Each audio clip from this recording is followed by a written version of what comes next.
Тек бір тас кескен ғана емес, бұл ұзыннан ұзақ созылған аспан астындағы музей деп айтуға болады. Бұл жерде негізінен қола дәуір, сосын ерте темір дәуірі және түркі, сақ, ғұн және түркі дәуірлеріне қатысты өте бағалы, мына әсіресе археология ғылымында аса бағалы және әлі өз жете мән берілмеген өте керемет киелі жерлер деп айтуға болады. Бұл қарағанда бұл өте мағынасы терең. Сосын біздің мына мифологиямен, біздің мәдениет танумен, біздің археологиямен, біздің философиямен және басқа да ұлттық құндылықтармен ұштасып жатқан дүниелер өте көп.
Жарқын Шәкәрімов деген ағамыз марқұм болып кетті, көп еңбек етті.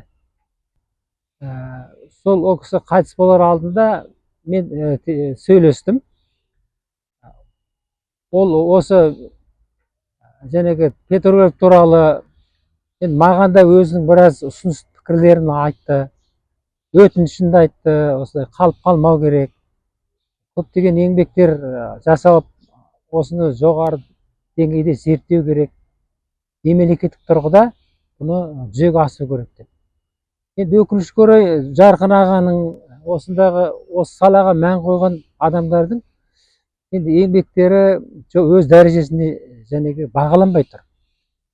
Осы тұрғысынан мысалы Альтамираны айтуға болады, мысалы Испаниядағы. Альтамираның мысалы бір айдың өзінде айталық миллионнан астам турист келеді екен. Сол көне ежелгі адамдардың қалай өмір сүрді деген сияқты. Бұл тек қана сол Таскескен халқы, Үржар ауданы, Абай облысының меншігі емес, ол Қазақстанның ғана меншігі емес. Бұл түптеп келгенде Біріккен ұлттар ұйымының бұларда арнайы бөлім бар, геопарк деген. Бұл қазақшалағанда киелі жерлер деп аталады. Бұл соның назарына ілігу керек. Егер бұл сөздерге оған ілігу үшін Біріккен ұлттар ұйымы келіп, оны бұлай арнайы және халықаралық тізімге енгізе салмайды. Оған арнайы ғалымдар тартылу керек. Біріншіден жергілікті өзіміздің мынау Абай облысы, өзіміздің мынау жақын Мақаншы, Үржар, Аягөз, тіпті мынау Үшарал, сол жерде ғалымдар, сол жердегі интеллигенция, олар неге осы мәселені неге көтермеске? Бұл жай ғана әңгіме емес қой. Бұл деген сонау ата бабамыздың рухы. Егер қазіргі мына біздің идеология тілмен айтсақ, ұлттық кодымыз, бұл өте үлкен нәрсе. Енді ол Біріккен ұлттар ұйымына қалай жеткіземіз?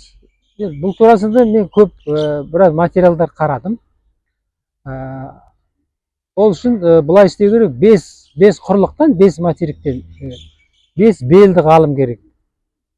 Бұл туралы мен Робин Гёндри деген кісімен сөйлескем, Ридинг деген университет, жәнегі Ұлыбританияда. Сол кісімен сөйлескен уақытта мұның маңызды екені, өте зерттеу керек екені туралы айтылды. Сондықтан осы 5 құрлықтан 5 профессор таза болса мына ежелгі адамдардың өнерін зерттейтін археологтарды шақырса, сосын Таскескенге, тағы басқа жерлерге оны арнайы аралап, көріп, оларды бағалап, сосын сол Таскескенде немесе